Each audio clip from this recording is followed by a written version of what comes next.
Olá, amigos do nosso canal História, Memória e Educação. Este canal, como você já sabe, é um espaço de divulgação científica voltado para você que é profissional da educação, você que é estudante e demais interessados. Queremos compartilhar estudos sobre a educação brasileira e a pedagogia histórico-crítica é a nossa base, a nossa referência teórica para os nossos estudos, as nossas reflexões. Então, você está convidado para que conheça o nosso canal, acessando os nossos vídeos, ok? Conhecendo aqui o conteúdo que está aqui postado no nosso canal. São mais de 60 vídeos disponíveis para você. E olha, eu tenho um convite muito especial. No próximo dia 24 de maio, ou seja, próxima terça-feira, nós teremos uma live. Olha aqui o nosso convite, né? Seguindo, então, já o projeto que nós estamos aqui, né? Transmitindo, o projeto Políticas Educacionais, Trabalho Pedagógico e Pedagogia Histórico-Crítica. Nós teremos como ponto, como tema, a formação de professores, educação infantil e pedagogia histórico-crítica. E teremos aqui a exposição da professora Rosane Faganello Zanon, e da Secretaria Municipal de Medianeira, e teremos como mediadora a professora Santa Otani, ela que é mestranda em Educação pela Oeste Foz do Iguaçu. Então, próxima terça-feira, dia 25, às 19 horas, uma live especial que vai tratar sobre a pedagogia histórico-crítica e a educação infantil. Bem, e no nosso encontro de hoje, nós temos aqui uma convidada muito especial, né? Temos aqui, vocês já estão visualizando aqui, a professora Marta Soligo.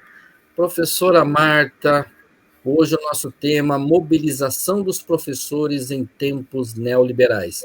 Inicialmente, agradecer a Marta, ela já esteve conosco aqui em 2021, participando de uma mesa, né, de discussão, e ela retorna aqui, né, para o nosso convite, uma referência muito importante para a educação do Paraná, especialmente para o oeste do Paraná. Professora Marta, muito obrigado pela sua presença no nosso canal, hein? Olá, professor. É um prazer estar aqui, conversar com vocês, levar a nossa condição de trabalho, a nossa situação aqui da Rede Estadual do Paraná. Muito bem, Marta. Bem, a Marta, ela foi a nossa aluna na UniOeste, né, Marta? E é sempre um prazer conversar com você.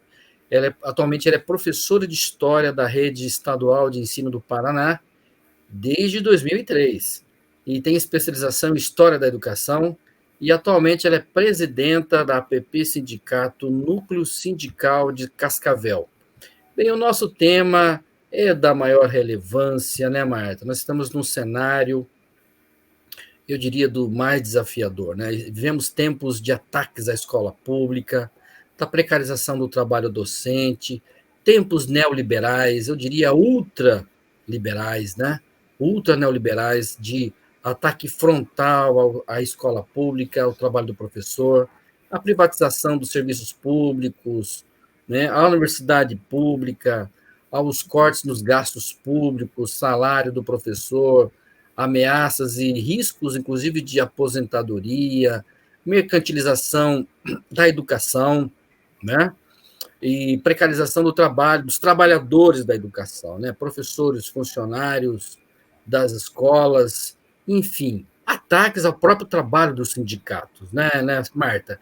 Então, nós convidamos você aqui, Marta, para, né, refletirmos aí sobre esse cenário extremamente desafiador. Então, Marta, inicialmente eu lançaria para você uma questão para a gente, né, pensar juntos. Enfim, diante desse cenário, né, quais são as pautas principais, enfim, dentro dessa conjuntura extremamente desafiadora e preocupante em relação à própria escola pública e ao trabalho do professor? Então, a educação em si, professor, nós estamos sentindo esses impactos das políticas públicas voltadas para esse viés neoliberal, especificamente desde 2016, né, quando nós vivemos lá, então, o golpe, e esse golpe ele não foi sobre a presidenta Dilma, né? O golpe foi sobre a educação, o golpe foi sobre as políticas públicas, o golpe foi sobre aqueles que precisavam do Estado. Então, nessa perspectiva neoliberal, a educação, a escola pública, ela não tem a importância, né, que nós queremos que ela tenha. Então, para nós, a educação pública hoje, ela vem sendo sucateada, ela vem numa crescente retirada de direitos, seja na questão do direito do educando, do nosso aluno, ao ensino de qualidade, tanto quanto dos direitos dos trabalhadores da educação. Então, esse sucateamento, a gente começa a perceber ele mais dentro das escolas a partir de 2016, ainda no governo Temer, e a gente cita como referência aqui a reforma do ensino médio, que começa lá em 2016, quando nós tivemos o levante estudantil, né, que hoje ela se concretiza nas nossas escolas, e que a gente vai passar aí por todas as nossas lutas e todas as nossas construções aí que ocorreram nesse período. Então, o que ocorreu dentro da educação deste período, né? Então, quando nós falamos da reforma do ensino médio, ela afetou diretamente os nossos alunos, com a qualidade da educação, a questão das disciplinas, de perder cargas horárias, de disciplinas importantes para a formação humana, para a formação integral do ser humano, né? Nós perdemos isso com a reforma do ensino médio.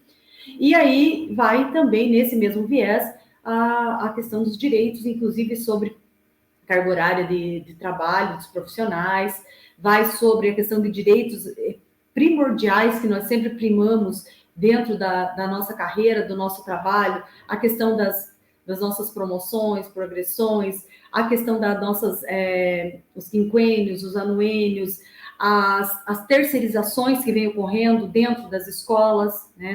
Nós estamos sentindo esse processo de terceirização dentro das escolas, que se iniciou com os funcionários, os trabalhadores, agentes 1 e agentes 2, que a gente chama na escola, e hoje nós temos aí professores já e funções terceirizadas dentro de sala de aula, né? Então, esse é um dos impactos que a gente tem mais sentido dentro da educação. Então, desde 2015, a gente vem numa crescente luta, muito mais de resistência do que de avanço. Resistência por quê? Porque era resistir no sentido de assegurar direitos que a gente já tinha conquistado anteriormente e que estavam em risco, né? Lá em 2015 ainda, quando travamos toda aquela batalha lá contra o então governador Beto Richa, para assegurar nosso plano de carreira, para assegurar a nossa vida profissional, ela não parou lá. Quando terminou a greve, quando a gente conseguiu ali assegurar algumas coisas, outras perdemos, infelizmente, mas o governo Richa se foi.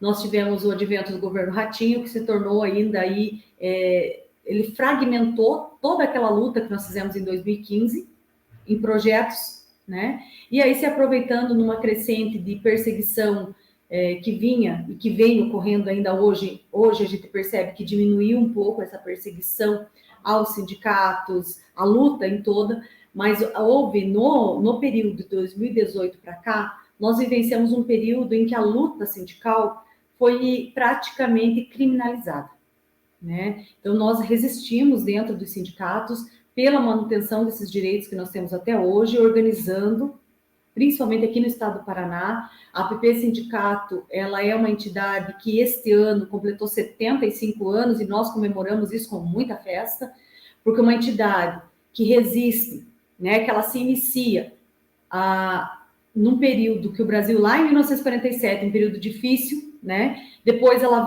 resiste ao processo da ditadura militar, organizando lutas, organizando greves, e resistiu a esse período aqui no golpe e pós-golpe, que foi um período bem difícil para as nossas lutas sindicais, nesse período de resistência, segurando direitos que nem todos os outros estados conseguiram segurar. Nós conseguimos aqui no estado do Paraná, minimamente, com a nossa organização e a nossa luta. Não foi fácil, não é fácil, né, organizar a luta sindical, porque nesse processo de criminalização de direitos e de criminalizar quem luta por direitos, né, uma polarização que se criou no nosso país entre quem luta por direitos dentro da nossa categoria, principalmente quando eu falo de educação, isso dificultou bastante a construção das lutas. Mas nós temos uma categoria que resiste, né? e estamos resistindo. Então, e se nós temos hoje ainda, né, motivos para continuar brigando contra o governo do Estado, contra o ataque que a gente vem sofrendo nas escolas, é dessa resistência que a gente vem fortalecendo, né? Então, nós olhamos para o horizonte e este ano a gente olha com um olhar que a gente está reorganizados, né? Esse ano nós tivemos um 29 de abril, que nós, na nossa avaliação, foi um 29 de abril grandioso. Nós colocamos na rua milhares de pessoas, fato que a gente não estava conseguindo há algum tempo, e é claro que aqui eu faço eu pontuo que a questão pandêmica também, né, foi o primeiro ato no pós-pandemia que nós tivemos, foi o 29 de abril deste ano, e foi um 29 de abril que nós sentimos que a nossa categoria quer dizer basta, quer dizer chega de assédio, chega de pressão, chega de retirada de direitos, né, nós queremos avançar. Então é dessa forma que nós avaliamos esse processo que se construiu, né? Então, se nós conseguimos resistir, é porque tinha essa construção anterior, que é de lutar e de sempre estar aí vigilante na questão dos nossos direitos.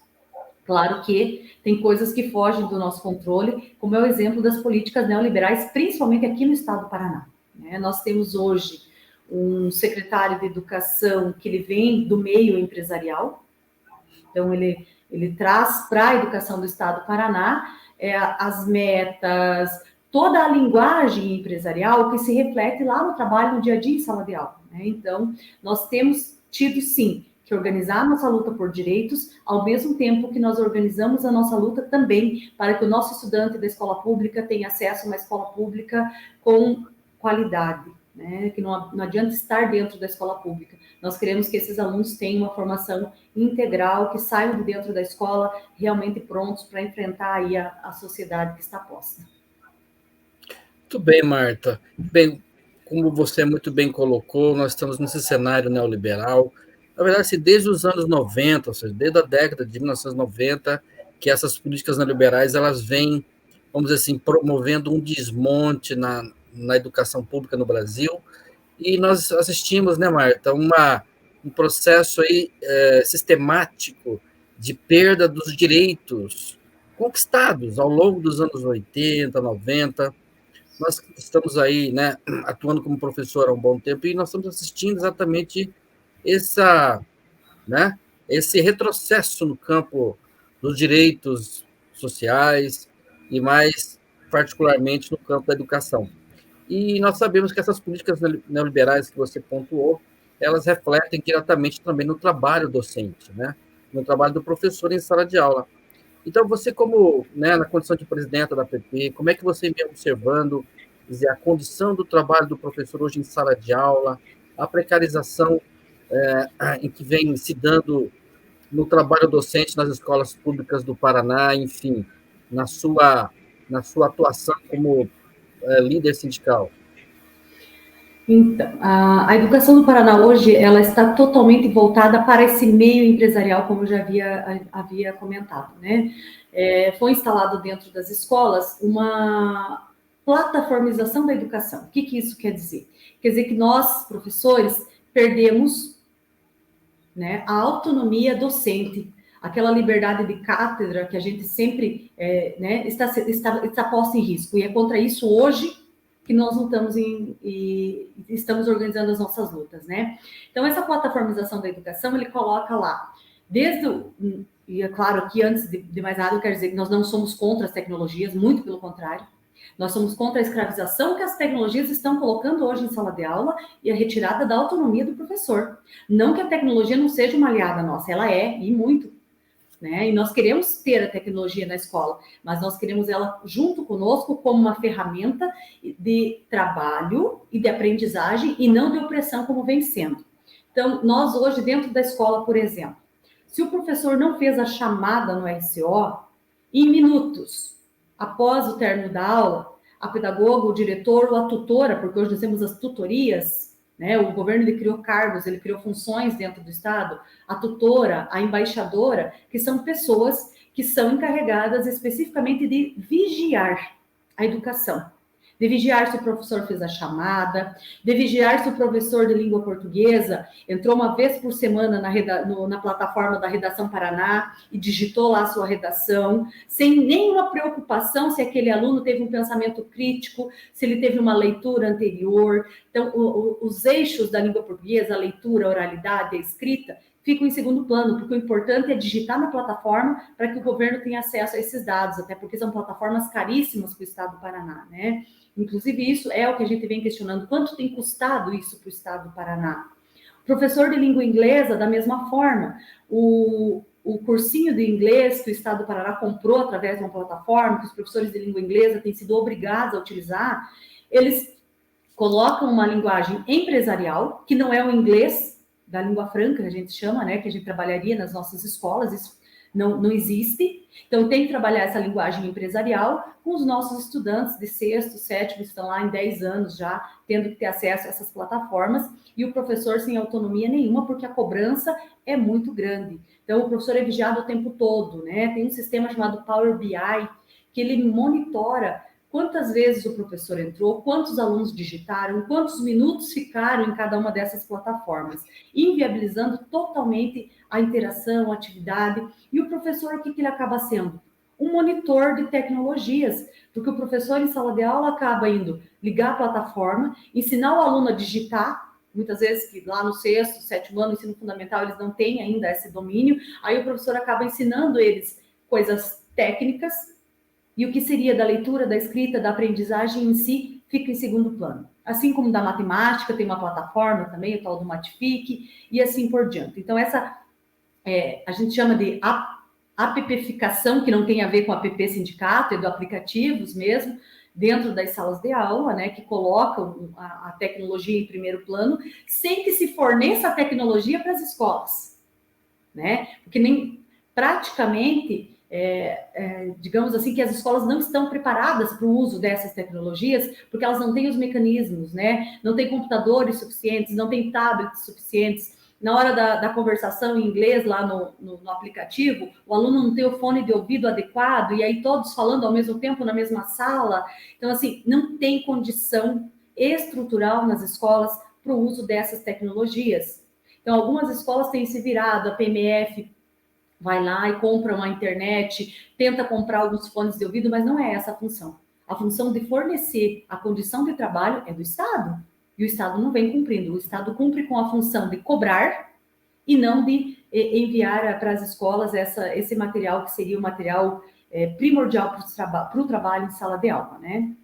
Então, tem se configurado desta forma na escola. Professor, diretor, pedagogo, o trabalho pedagógico totalmente inviável, porque daí as pedagogas elas não conseguem mais fazer o trabalho dentro da escola, que é o trabalho pedagógico em si, e ficam na parte de cobrança, porque as tutorias estão lá o tempo todo dizendo para a pedagoga, o teu professor de inglês, o teu professor de português, o teu professor isso não entrou na plataforma, não registrou no registro de classe online. Então, assim, nós ficamos meramente escravos dessa tecnologia que foi posta, que não foi disponibilizada. Muitos desses profissionais têm utilizado a internet própria, pega o seu celular, roteia a internet lá para poder utilizar, para poder cumprir a meta e não ser cobrado o tempo todo. Muito bem, Marta. E, de fato, essa pandemia, né, que a rigor ela não se encerrou, né? Nós temos uma sensação dessa chamada pós-pandemia, ela acelerou todo esse processo, né, de, enfim, inteligência artificial, nós podemos dizer assim, né, do trabalho do professor, né, e a introdução dessas novas tecnologias digitais acelerando esse processo. Evidentemente que isso vem impactando, né, Marta, no trabalho do professor. E diante desse cenário, Marta, né, dessas políticas neoliberais que nós conversamos aqui, né, de desqualificação da escola pública, gratuita, laica, para todos, e esse canal aqui, ele defende intransigentemente a escola pública, né?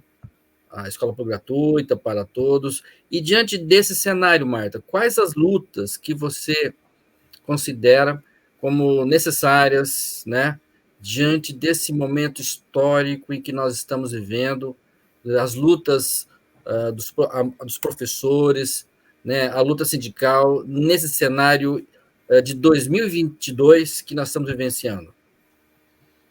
Então, uma coisa a gente precisa deixar claro, né? A pandemia, ela potencializou o uso dessas tecnologias, que já era uma intenção, a gente já sabe que tinha essa intenção lá dentro da CIED, e aí com o advento da pandemia, se potencializou isso, né? Essa coisa da utilização da inteligência artificial, e esse controle virtual que nós estamos o tempo todo sendo controlados, vigiados, né? Então, hoje, dentro das nossas pautas, o que está em primeiro lugar? O fim das práticas punitivas e assediadoras da CIED, através dos núcleos regionais de educação e através das tutorias. Então, isso é um ponto principal para nós, né? Quem é o tutor? No nosso documento, quando as escolas têm lá seus projetos políticos pedagógicos, nós temos a direção da escola, nós temos a equipe pedagógica, nós temos os profissionais, né, os professores, professoras e os funcionários. E o tutor, onde ele se encaixa dentro da escola? Qual a função do tutor dentro da escola? Então, nós exigimos também que essas tutorias elas não ocorram dentro das escolas, porque não tem função para um tutor dentro das escolas. Nós temos profissionais muito bem formados, qualificados e que sabem exatamente fazer a sua função. Nós não precisamos ter alguém vigiando o tempo todo e que diga para os nossos profissionais o que eles precisam fazer. Então, o fim dessas práticas punitivas e das tutorias é um ponto principal. A suspensão do planilhamento educacional. O trabalho pedagógico se resume a preencher planilhas, principalmente para a equipe pedagógica, né? Isso a gente também tem como primordial. A questão do concurso público.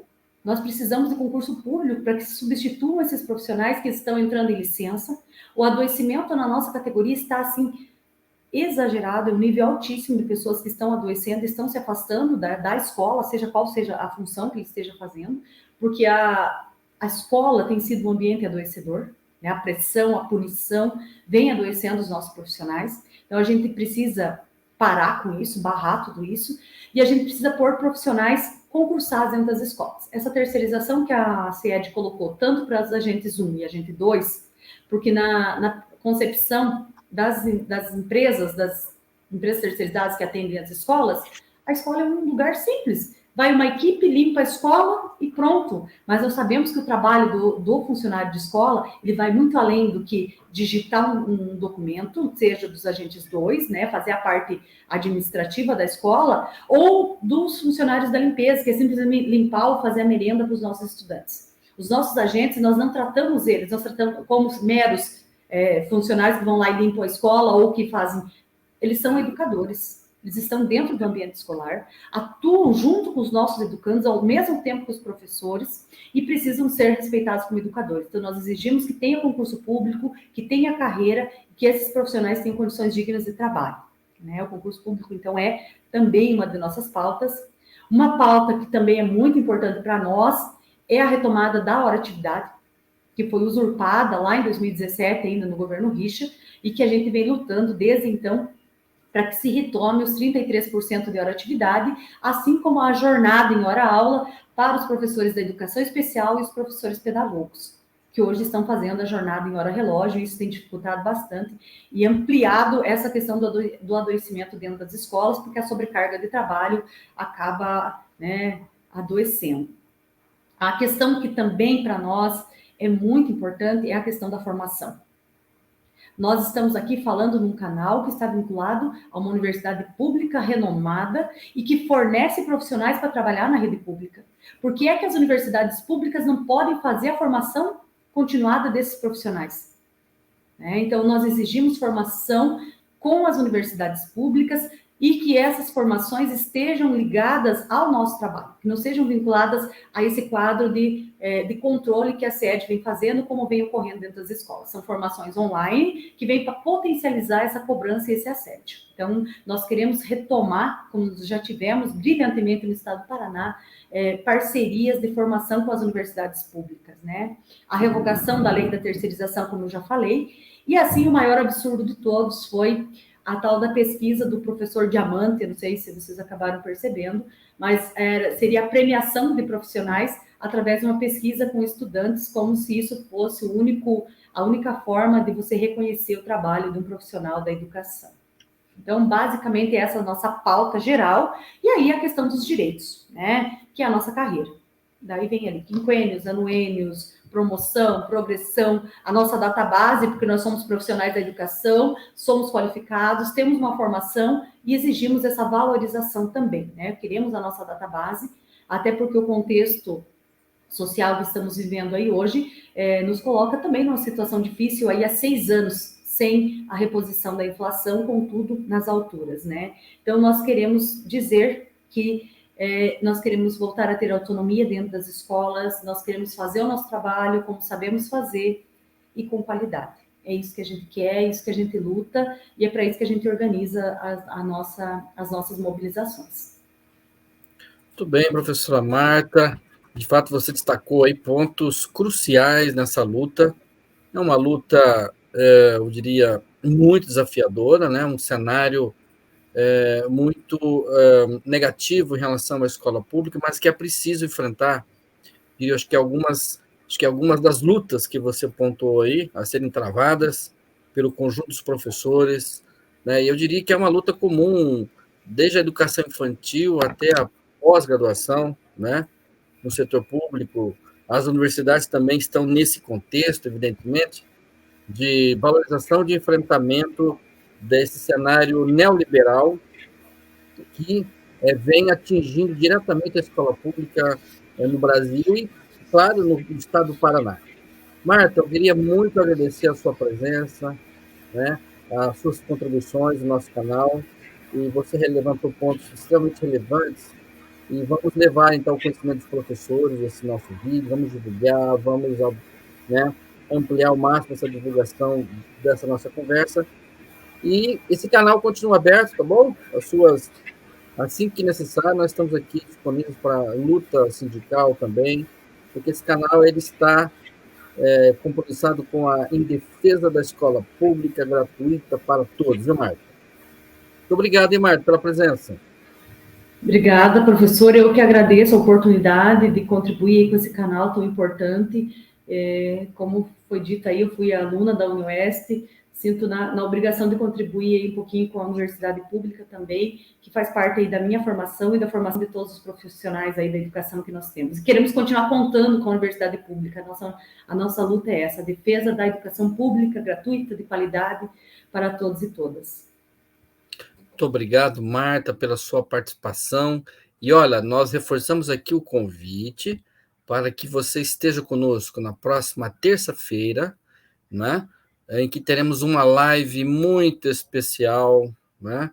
Na próxima terça-feira, às 19 horas, ok? Por este canal, em que nós vamos abordar aqui o tema Formação de Professores, Educação Infantil e Pedagogia Histórico-Crítica.